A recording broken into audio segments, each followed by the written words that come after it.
We're back at Hurley's Community of Healing, and I'm talking with Stephanie. You're a family mediator, is that correct? That's right. Can you give me a little bit of background on what you do and why you do it? Oh, I will start with why I do it. So, way back when in the 80s, I just got out of university. You're not that old, quit it. Oh, yes, I am. I got out of university and wanted to get into children's services. So like many young kids at that age, I started in a group home setting. In those days, 8 kids, 1 staff was really an interesting job. Learned a ton of things, and one of the things I learned to do was mediate, sometimes on my own behalf. Okay, you guys, you do this, but then we're going to do this. We'll work compromise. That must have been a journey. You know what? It was. I will never forget that early time. From there, I moved on to a secure. I want to ask you one question. Yeah, sure. Because it was so early, and you were fresh out of university, and Yeah. you're in such a you go from a learning experience into this setting. Mm-hmm. Did you ever think about quitting? No, because you needed a job. You needed, But it was important to you, though, wasn't it? Too. It was important to do to work with those kids, because these were the kids I learned about in school. You know, you learned about kids whose mom was an alcoholic, whose dad was abusive, you know, what have you. These are the kids that I wanted to help. And from there, I discovered a secure setting. So I moved on to a ministry job, Yeah. and worked in a facility where kids were in custody. So kids were essentially serving a sentence for crimes that they had committed, or they were in secure treatment. So for those kids who had mental health issues, significant mental health issues, they couldn't be dealt with in a typical hospital setting. They needed a locked environment. They would come to us. And that is where I thought about quitting. That first year, there was so much turbulence. These were not kids that anyone had ever taught me about before. These were kids who had been tortured physically, emotionally, sexually, spiritually. They were the most difficult kids I'd ever met in my entire life. And that first year, I always had a foot out the door. And then I discovered that the reason these kids were the way that they were was because, well, you know, sometimes they just made a very bad choice of parents. Right. But sometimes there were other circumstances that contributed to their issues. Sometimes it was something very, very basic, like they had a different premise about life than you or I might have. For instance, don't trust anybody. No one's going to believe you anyway. Those were their basic premises. And I'd never heard of that. Yeah. You know, once I discovered that really a lot of their issues came from these premises, then I could understand that their anger and what have you wasn't really directed at me. It was directed at their life. And they just needed a way to change their life, shift from this place of hurt and dysfunction with their family, with their friends, with the community. Obviously, they Yeah. were, you know, in custody.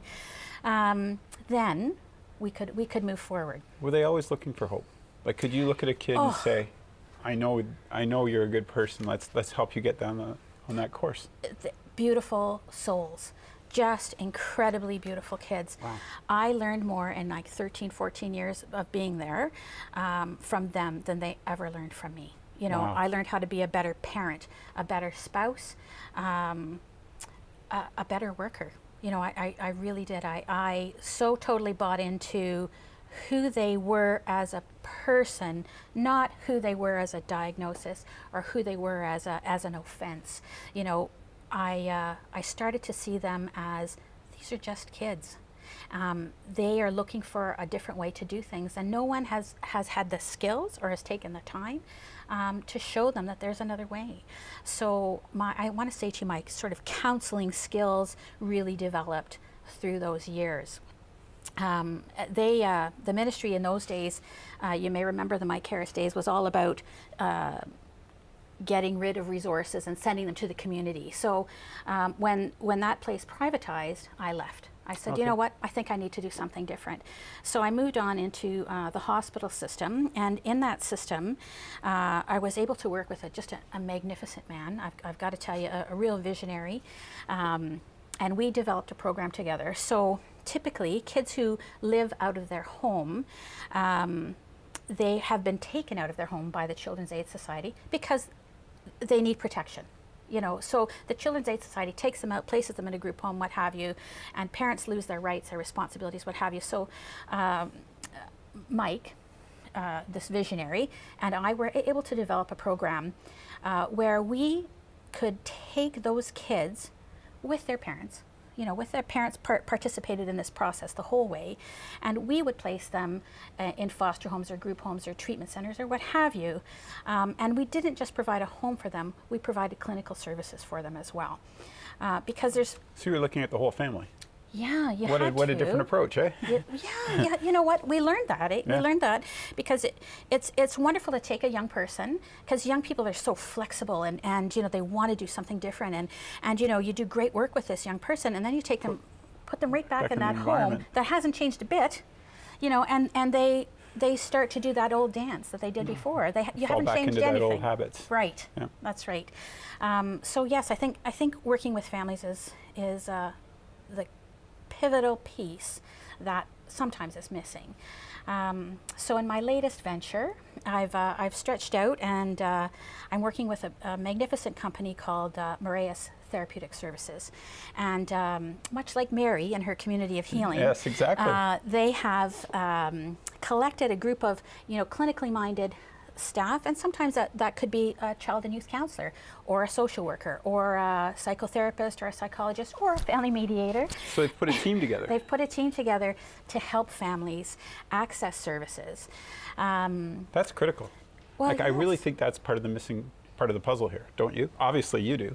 So it's a solution for the whole family. You've taken what you did earlier and just sit that into a bigger console, if you will, to develop these programs to help everyone within that family tree. I think what I'd like to do is take it out of the institution, out of the hospital, and put it into the community where it's accessible for families. Yep. You know, families were able to access me in the hospital, but it was a process. Sometimes it took several years before they could get to our program. Really? Yeah. Now, is that working? Yeah, really. So you need a little more speed related to get that product out there. I think so, because the longer you have this family that's in crisis, the more difficult it is to get them out of crisis. So let's start with families who are just struggling at the forefront, you know, and I'm not interested in counseling. There's a place for counseling. It's just not my place. Yeah. It's about a fit, right? So if a family is struggling with issues between husband and wife, between mom and the teens, you know, what have you, come and talk to us. Let's see if we can find some family-centered solutions, and then you move on. I think a lot of people, and I just want to touch base quickly on this with you, I think a lot of people as parents, you and I, when that first happens, maybe that first problem with a child or with your spouse, you think, why me? You don't realize that this is going on all over. Yeah. And you know, there's lots of solutions, but you think, you feel like you're in that box, don't you? And they're afraid to look outside and get help. Yeah. We've become so compartmentalized, and Exactly. you know, the iPad, your phone, your device, whatever it is that you're using, has taken us away from each other. Yeah. You know, so you don't talk to your neighbors the way you used to. You don't talk to your cousins. Yeah. You know, everything is a quick text. So yeah, I think in this world where, you know, we're all connected on the web, we're isolated from each other. Communication. Yes. Social communication. And community. That community piece Which is really important. brings us to community, the healing community. I mean, That's what's right. community of healing? Tell me about Mary. How did you guys hook up? I actually I met Mary at a health and wellness fair. She was there as a representative, of course, of Sunflower Stables, and I had never actually met someone who was doing like therapeutic work with horses. Yeah. So I am totally sold on that. By the way, I have a couple of horses of my own, and they are such magnificent beasts. And I really think, in many ways, just because of the high volume crisis kind of stuff that I've done for the last 30 years, I've continued to do it because I can go home and I can go out there with the horses and access that peace and tranquility that they bring. Yeah, there's something there for sure. I mean, we did a story with Mary, and I was skeptical. I got to be honest with you. And then when I went there, and we hung out and we watched these folks work with them, and it was amazing to see the connection these horses Yeah. had with these people, it was, Yeah. I had never seen anything like it. Yeah, and the nice thing about horses, and again, coming from, that 30 years of, therapeutic clinical background, right? When you're working with a difficult kid as a clinician, you've got to develop that rapport, Yes. so you've got to work on that forever until you can get that person to open up. Yeah. But not with a horse. No, it's there. That's right. They don't have to work on developing rapport at all. That's done in about 10 minutes. Yeah. And all of a sudden, they've got that young person eating out of their hands. They or, see- they're eating out of their hands, whatever. I think that day that I did it with Mary, and I think it was like the horse saw right through me. Yeah. Like it was like, Yeah. whoa, right? It was pretty cool. Yeah, well, especially when you've got someone like Mary who's interpreting for Yes, you, right? yeah. This is because, I remember when I first entered this world of horses, I would say to people, this is what I know about horses. That's the front end and that's the back. But, you learn as you Yeah. go along, like anything else. It's been a great learning opportunity. And they know right away if you need some support. Yeah. If Yeah, if you exactly. need them to stay over that side of they get it.